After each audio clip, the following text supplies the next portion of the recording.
அப்பா தகப்பனே ஒரு மனசு வெளிப்படாத நாளையே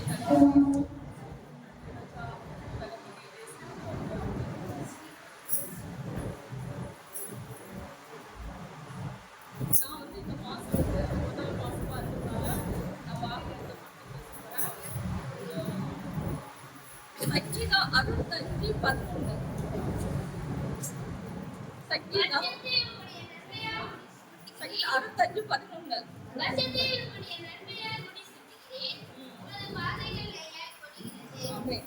நம்மளுக்கு ஆண்டவர் வந்து இந்த வருஷம் 26 வருஷம் எப்படி இருக்குன்னா முழுமையா என்ன செய்வாரு, நம்முடைய வருஷத்தை நன்மையா எப்படி சொல்லுவார் ஆண்டவர். நம்ம என்ன செய்வாரா, நன்மை நம்முடைய வாழ்க்கையில இருக்கிற எல்லா தீமை அகற்றி நமக்கு இந்த ஆண்டுல எப்படி செய்வாரா நன்மை தந்து நம்முடைய பாதைகள் நெய்யாய் பொழிக்குது. நெய்யாய் பொழிதுன்னா ஆசீர்வாதம். நம்ம போற இடத்துல எல்லாம் நெய்னா எவ்வளவு காஸ்ட்லியானது. ஆனா அப்படிப்பட்ட வந்து பாதை நம்மள ஆண்டவர் செய்வாரு, நடக்க செய்வாரு. அப்போ வந்து வருஷத்துக்கு நன்மையா கூடி சொல்றது பாதைகள் நெய்யாய் பொழிகிறது. அப்போ வந்து நம்முடைய தெய்வம் நம்மளுக்கு வந்து என்ன வாக்குறுதி கொடுத்துருக்காருன்னா வருஷத்தோட நன்மை. அப்போ நம்முடைய தெய்வனுக்கு நம்ம எப்படி இருக்குன்னா அது அவருடைய பாதையில கட்டல். நான் ஃபர்ஸ்ட் நம்ம சொல்லுவாரு இதெல்லாம் நம்மளுக்கு வேணும்னா நம்ம என்ன செய்யணும், கட்டளை காய்க்கணும், கற்பனை காய்க்கணும். அப்போ அந்த ஆண்டவருடைய இதெல்லாம் இருக்கும்போது நம்ம அதுக்கப்புறம் ஏசாயா 41:10 ஏசாயா நீ பயப்படாதே, நான் உன்னோட இருக்கிறேன், நான் பேசுவேன், நான் உன்னை பலப்படுத்தி அப்ப ஆண்டு என்ன சொல்றாரு, அடுத்து 2வது வாக்குத்தத்தம் நீ பயப்படாதே, நான் உன்னோடு இருக்கிறேன், திகையாதே, நான் தேவன் உன்னை பலப்படுத்துவதற்கு சகாயம் பண்ணுவேன், என் நீதி வளர்ந்தாலும் தாங்குவேன். அப்ப நம்முடைய தேவன் நம்ம வந்து சில காரியத்துக்கு வந்து பயப்படுறோம். போன வருஷம் எல்லாம் எசப்பா எனக்கு எப்படி இருந்தது, எப்படி என் வாழ்க்கையில நான் சொல்லுவேன், நான் வந்து ரொம்ப பயந்தேன், எப்படி போவேன் எசப்பா, நான் எப்படி நடப்பேனா என்ன, நான் என் கால் இப்படி ஆயிடுச்சு. ஆனா ஆண்டு சொல்ற நீ பயப்படாத, நான் உன்னோட இருக்கிறேன், திகையாத, அவன் தேவன் உன்னை பலப்படுத்தி உனக்கு சகாயம் பண்ண உதவி செய்வாரு. என் நீதி வளர்த்தா உன்னை தாங்குவேன். ஆண்டு என்ன செய்யறாரு, அவர் நீதி வளர்த்தா தாங்கு தெய்வனா இருக்கிறாரு. அப்ப வந்து நம்ம ஏசப்பா ஐயோ நம்மளுக்கு கஷ்டம் வரும்போதெல்லாம் சொல்றாரு ஆண்டு இருக்காரா இல்லையா கேள்வி கேட்கிறோம். ஆனா ஆண்டு நம்ம கூட தான் இருக்காரு. நான் வந்து அன்னைக்கு முன்னாடி பாட்டு பேர் முடிச்சுட்டு உட்காந்து ஏசப்பா என்னோட பேசுங்க ஏசப்பா ஏதாவது. அப்போ வந்து ஏன்னா குழம்பினே இருக்க போன விஷயம் எல்லாம் என் காலு ஆகுனால என்ன இப்படி எனக்கு இப்படி ஆயிடுச்சு. அப்போ வசன சொல்லு இப்ப பொழுது கைவிட்டேன் ஆனா ஒருக்கமா இருக்கலாம் ஒண்ணு சேர்த்து ஒரு நிமிஷம் தான் நான் விழுந்தது. அப்போ வந்து இப்ப பொழுது கைவிட்டேன் ஆனா இருக்கும். ஆனா ஆண்டோட கிருபை தயவு தான் என்னோட இருக்கு நடக்குது. எனக்கு இப்படி இந்த விளையாட்டு இருந்தாலும் என்னை வந்து என்ன விளையாடுறது கிறிஸ்தவம் எல்லாம் வந்து நான் செய்றேன், என் வேலையில செய்றேன், எனக்கு வந்து எல்லாமே இருக்கு. ஆண்டவர் வந்து கிருபை தருறாரு. நான் வந்து யாரும் மனுஷனுடைய தயவு நம்மளுக்கு தேவதை இல்லைன்னு சொல்லலாம்னாலும் எனக்கு வந்து அவர் ஆண்டவர் தினமும் என்ன செய்யறாரு, என்னுடைய வேலை செய்யறதுக்கு எனக்கு பலன் கொடுக்குறாரு. அவர் கிருபை இல்லாமல் ஒண்ணுமே, அவர் வேலை இல்லாம ஒண்ணும் இல்லை. அடுத்து வந்து யோசுவா 1:9 என்ன சொல்லி பாருங்க. யோசுவா 1:9 நான் உனக்கு கட்டளையிடவில்லையா, பலன் கொண்ட திடமனதாயிரு, திகையாதே கலங்காதே, நீ போகும் இடமெல்லாம் தேவனாகிய கர்த்தர் உன்னோடு கூட இருக்கிறார் என்றார். பாருங்க ஆண்டவர் வந்து கட்டளை கொடுத்திருக்காரு. என்ன சொல்ற, நான் கட்டளையிடலையா, பலன் கொண்டு திடமனதாயிரு, திகையாதே கலங்காதே, நீ போகலாம் தேவனாகிய கர்த்தரோடு. அப்ப நம்முடைய தேவன் நம்மளுக்கு வாக்குறுதி கொடுக்குறாரு. நம்ம போற இடத்துல நம்ம கூட இருக்கிறாரு ஆண்டவர். அப்ப ஆண்டவர் நம்ம முன்னாடி வச்சுக்கணும், இசப்பா என் கூட வாங்க இசப்பா, இசப்பா என் கூட எனக்கு நில்லுங்க இசப்பா, எனக்கு நீங்க துணியா நில்லுங்க இசப்பா, எனக்கு உதவி செய்யுங்க. அப்போ வந்து ஆண்டவர் என்ன சொல்ற, கட்டளை மட்டும் எடுத்துக்காரு. அந்த கட்டளை என்ன செய்யணும், நம்ம என்ன சுதந்திரிக்கணும், பலம் கொண்ட திடம், பலம் கொண்ட தைரியமா இருந்து, அப்ப மன தைரியமா திகையாதே கலங்காதே. ஆனா நம்மள வந்து நம்மளுடைய மாம்சத்துல இருக்கிறதுனால சில நேரத்துல செய்யறோம், கலங்குறோம், திகைறோம், பயப்படுறோம். ஆனா ஆண்டவர் தைரியம் என்ன சொல்றாரு, அவர் வாக்குதல் கொடுக்குறாரு, நான் உனக்கு கட்டளை இல்லையா. அப்போ வந்து ஆண்டவர் கட்டளைக்கு நம்ம என்ன கைகள் ஏசப்பா நன்றி ஏசப்பா என்று நீங்க பலப்படுத்துகிற நன்றி ஏசப்பா. வந்து நிறைய நேரத்துல வந்து பயப்படுற நமக்கு சூழ்நிலை வந்தாலும் ஆண்டோட வசனம் சொன்னது ஏற்றுது ஆகுது. அப்போ வந்து நீ போகும் இடமில்ல, அப்ப நம்ம போற இடத்துல ஆண்டவர் செய்யற அதிசயத்தை அற்புதம் செய்யற தேவனா இருக்கார். நம்முடைய தேவன் எப்படி உண்மையில தேவன், ஜீவனுள்ள தேவன். அவர் நம்மள என்ன செய்யறாரு, அவர் நம்மளை தைரியப்படுத்த, அடுத்தவங்களுக்கு தைரியப்படுத்துகிறவரா நம்மள வந்து ஆண்டவர் வச்சிருக்கிறார். அதுக்கப்புறம் பாருங்க, எரேமியா 23:3 என்ன சொல்லி பாருங்க. எரேமியா அவன் என் ஆடுகளில் மீதியாயிருப்பவைகளை துரத்தியிருந்த எல்லா தேசங்களிலுமிருந்து சேர்த்து அவைகளை திரும்ப அவைகளின் தொழுவங்களுக்கு கொண்டு வருவேன். அப்பொழுது அவைகள் பலுகி பெருகும். பாருங்க, ஏன்னா நம்முடைய ஜனங்க அநேக இடத்துல வந்து இது இருக்காங்க, அன்றைக்கு ஜனம் ஆண்டங்க செய்யறாரு அப்படின்னு சொல்லியிருக்காரு.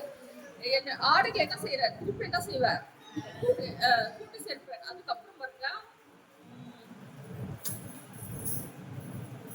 யோபு 42:2 என்ன சொல்லுது, 2:2 தேவரீர் சகலத்தையும் செய்ய வல்லவர், நீர் செய்ய நினைத்தது தடைபடாது என்பதை அறிந்திருக்கிறேன். ஆண்டவர் வந்து எல்லாமே என்ன செய்யறாரு, சகலத்தை செய்ய. அப்ப நம்மளுக்கு வந்து ஆண்டவரால முடியாத காரியம் ஒண்ணுமே இல்லை. அவர் செய்வது வந்து ஒருபோதும் தடைபடாது. ஆனா சில காரியம் நடக்காத காரணம் நம்முடைய வந்து என்ன செய்ய அறியாம, கீழ்ப்படியாம, நம்ம ஆர்டர் கொடுக்குற நேரத்தை நம்ம கொடுக்காம இருப்போம், கீழ்ப்படியாம இருப்போம், அவர் கட்டளை வந்து கை கொள்ளாம இருப்போம்.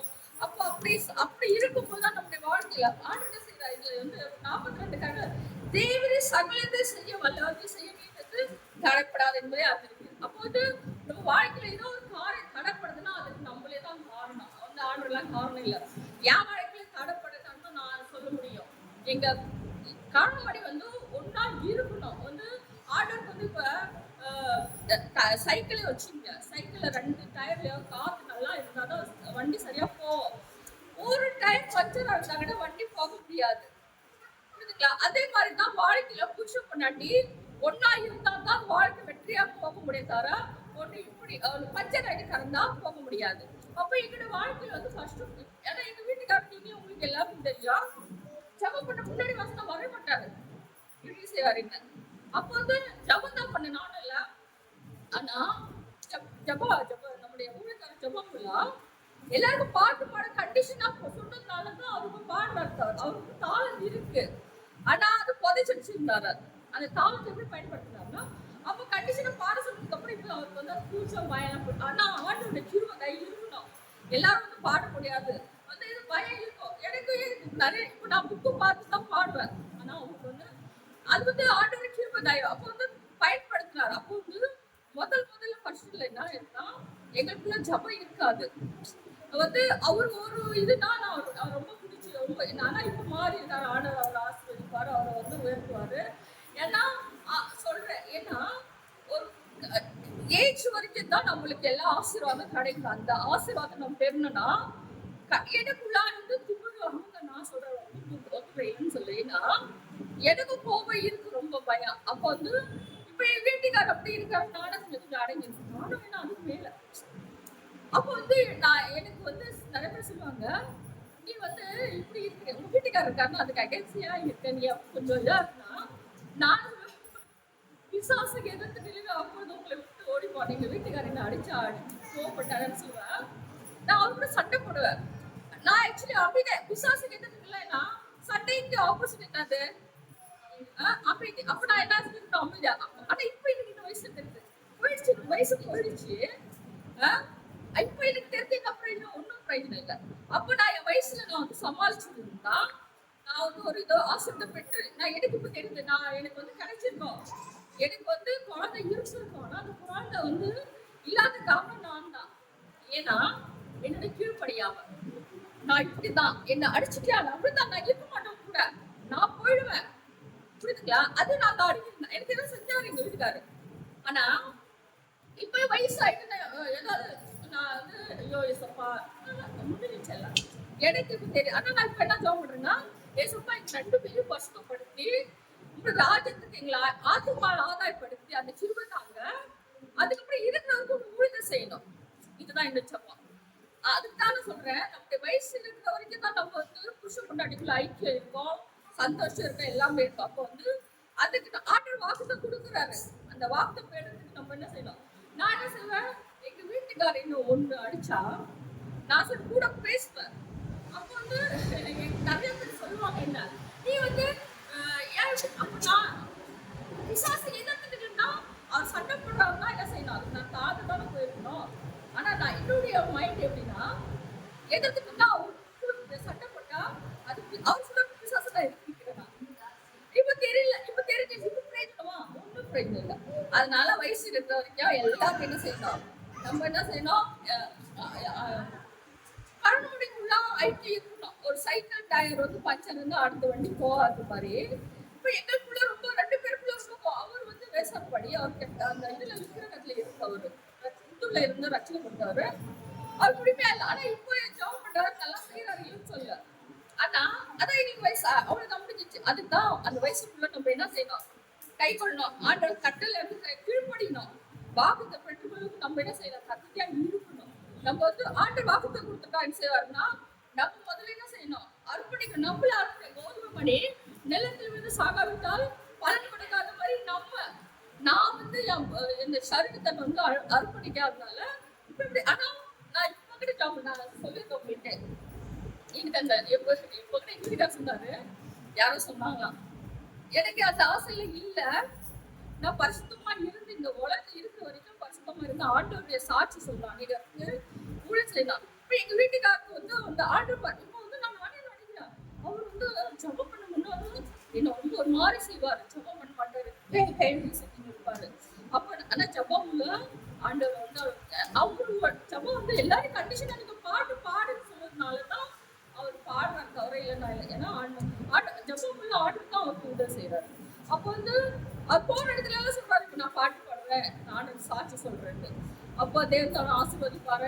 தொடர்ந்து இந்த வந்து வாக்குத்தத்தத்தை இந்த மாசம் ஃபுல்லா எடுப்பேன். தேவன் எனக்கு வந்து வாட்டு பலத்தை கொடுக்கணும். எனக்காக நீங்க ஜெபம் பண்ணீங்க.